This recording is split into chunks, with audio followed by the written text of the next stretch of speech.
کیونکہ یہ تسلسل چلے آ رہا ہے. میں نے پہلی ویڈیو دعا پہ کی تھی اور یہ بھی دعا پہ ہی ہے.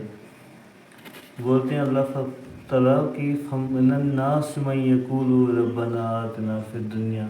تم میں سے ایسے لوگ بھی ہیں جو مجھ سے دنیا کی ہی بھلائی چاہتے ہیں. ٹھیک. وَمَا لَهُ فِي الْآخِرَةِ مِنْ خَلَاقٍ. تو ان کے لیے لیکن آخرت میں کوئی حصہ نہیں ہے. اور وَمِنْهُمْ مَن يَقُولُ رَبَّنَا آتِنَا فِي الدُّنْيَا حَسَنَةً وَفِي الْآخِرَةِ حَسَنَةً وَقِنَا عَذَابَ النَّارِ. اور کچھ لوگ ایسے بھی ہیں جو ایسے دعا کرتے ہیں یا اللہ ہمیں دنیا کی بھی بھلائی عطا فرما اور آخرت کی بھی بھلائی عطا فرما. یہ دعا ویسے حضور پاک صلی اللہ علیہ وسلم کو بھی بہت پسند تھی.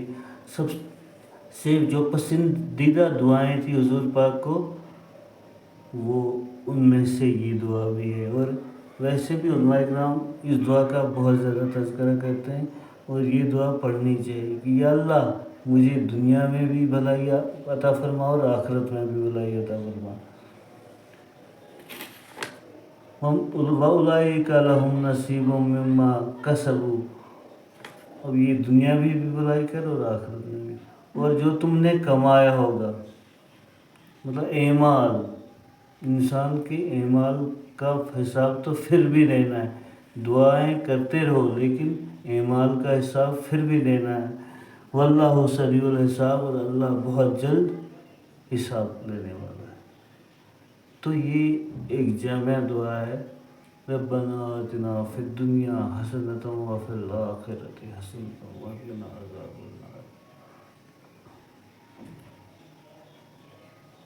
تو اس پہ مجھے کچھ حدیثیں ہیں.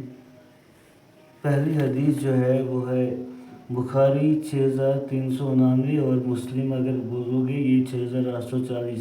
متفقن علیہ حدیث ہے کہ فرمایا کہ حضور پاک صلی اللہ علیہ وسلم اکثر یہ دعا پڑھتے تھے. وہ تشہد میں بھی پڑھتے تھے اور فرض نماز کے بعد بھی پڑھتے تھے اس کو. اللہم ربنا آتنا فی الدنیا حسنۃ وفی الآخرۃ حسنۃ وقنا عذاب النار. تو یہ میں نے ویسے آپ کو پہلے بھی کہا کہ یہ دعا یہ حضور پاک صلی اللہ علیہ وسلم کی پسندیدہ دعاؤں میں ہے. یہ دعا جو ہے یہ اللہ کی پسندیدہ دعاؤں میں ہے. یہ ضروری مانگنی چاہیے کیونکہ یہ جامع دعا ہے کہ یا اللہ مجھے نہیں پتہ، تو مجھے دنیا میں بھی بھلائی عطا فرما اور آخرت کی بھی بھلائی عطا فرما. وہ اللہ کو پتہ ہے نا بھلائی پوری کیا ہوتی ہے. ہمیں یہ بھی نہیں پتہ ہوتا انسان کو میری بھلائی کیا ہے. تو زیادہ بہتر تو اللہ ہی جانتا ہے.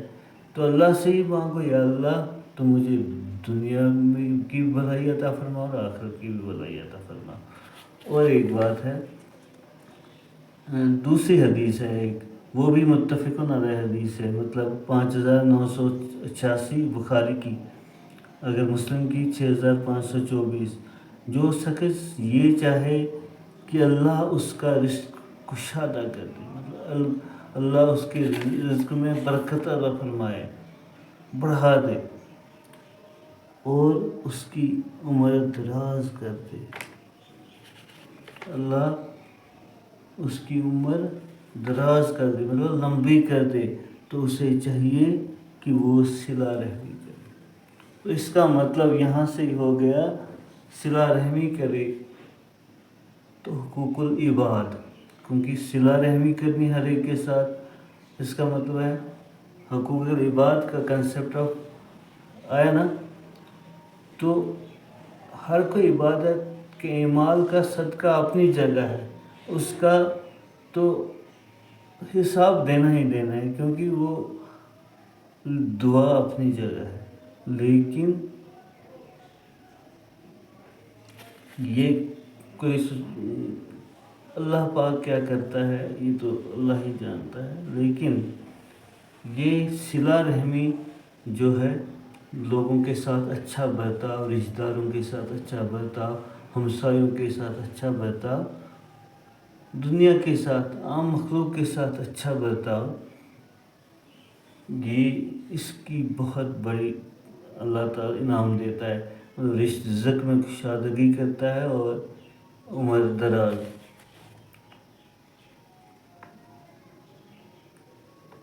یہ اس میں ایک ہے، مسلم کی حدیث ہے 6835، اس میں یہ ہے کہ ایک بار ایک صحابہ اکرام تھے، بہت صحابہ اکراموں کو پتہ ہی تھی صحابہ اکرام کتنی زیادہ عبادت کرتے تھے، تو بہت عبادت گزار تھے، تو وہ دن بدن پتلے ہوتے جا رہے تھے، دن بدن جو ان کی صحت تھی بگڑتی جا رہی تھی۔ ایک بار حضور پاک صلی اللہ علیہ وسلم کے پاس آئے تو حضور پاک صلی اللہ علیہ وسلم نے اسے دیکھا، بولتا ہے یار ہو کیا گیا ہے تجھے؟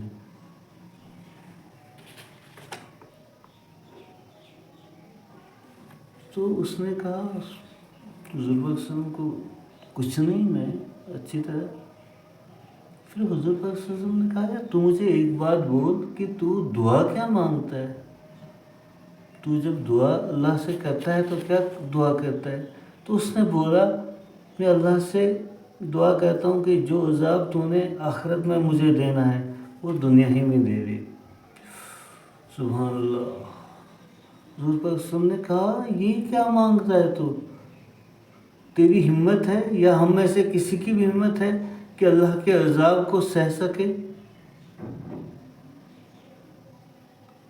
تو اللہ سے یہ مانگ کہ میں دنیا کی بھی بھلائی چاہتا ہوں اور آخرت کی بھی، ربنا آتنا فی الدنیا حسنہ وفی الآخرۃ حسنہ وقنا عذاب النار، بس۔ تو یہ کیا مانگتا تھا تو؟ اگر آخرت کی جو عذاب تو مجھے دینا چاہتا ہے یہ آخرت میں دنیا میں دے دے، تو کس کی ہمت ہے وہ کہ اللہ کے دیے ہوئے عذاب کو سہ سکے؟ تو اس لیے ویسے میں نے دعاؤں کی بات کرنی تھی زیادہ، جامع دعائیں بہت ہیں، لیکن اکثر اس ایک دعا کی زیادہ میں نے بات دوسری ویڈیو ہے اس میں ضرور کرنی تھی۔ وہ اس لیے کرنی تھی کہ یہ میں نے پہلی بار ویڈیو میں بولا تھا، اب تیسری ویڈیو ہے تو ان میں جامع دعاؤں، الگ الگ دعاؤں کی، لیکن یہ دعا جو حضور پاک صلی اللہ علیہ وسلم کو بہت پسند تھی وہ کون تھی؟ ربنا آتنا فی الدنیا حسنہ وفی الآخرۃ حسنہ وقنا عذاب النار۔ ویسے اچھا ایک بات اور ہے کہ لوگ سجدے کی حالت میں اللہ رب کے سب سے زیادہ قریب ہوتا ہے، تو سجدے کی حالت میں زیادہ دعا مانگنی چاہیے، سجدے کی حالت میں زیادہ دعائیں مانگنی چاہیے، جیسے ربنا آتنا فی الدنیا، یہ سبحان ربی جو سجدے میں پڑھتے ہیں نا سبحان ربی الاعلیٰ، وہ 3 بار 5 بار جو پڑھنا ہے پڑھو، 3 بار پڑھو 5 بار پڑھو ایک تو، لیکن جو ہے اس کے بعد دعائیں کر سکتے ہو، سمجھے؟ ویسے بھی تشہد میں آپ تشہد پڑھ کے نماز میں جو مرضی کتنی بھی دعائیں آپ کرو، یہ انسان کے خود تک ہے، آپ کر سکتے ہو دعائیں۔ حضور پاک صلی اللہ علیہ وسلم کا یہ معمول تھا کہ حضور پاک صلی اللہ علیہ وسلم یہ سجدے کی حالت میں زیادہ کر سبحان ربی الاعلیٰ جیسے پڑھ لیا، اس کے بعد پڑھتے تھے سبحانک اللہم ربنا وبحمدک اللہم اغفر لی، یہ بہت زیادہ پڑھتے تھے۔ حضور پاک صلی اللہ علیہ وسلم کا معمول تھا اگر یہ دعا پڑھو تو زیادہ اچھا ہے، سبحانک اللہم ربنا وبحمدک اللہم اغفر لی، اللہ کا حمد بھی ہے، اللہ سے مغفرت بھی مانگی ہوئی ہے، ایک ہی دعا میں چھوٹی چھوٹے الفاظ میں یہ جامع دعائیں ہیں۔ تو اس دعا کو پڑھ سکتے ہیں ہم کیونکہ یہ حضور پاک کا معمول تھا۔ اس کے الفاظ ہیں سبحانک اللہم ربنا وبحمدک اللہم اغفر لی۔ اس کے بعد ہم دعا کے بارے میں آگے بھی میں آپ سے بات کروں گا، دعا کو ختم کر لیں گے اس ٹاپک کو تو تیسری ویڈیو میں۔ السلام۔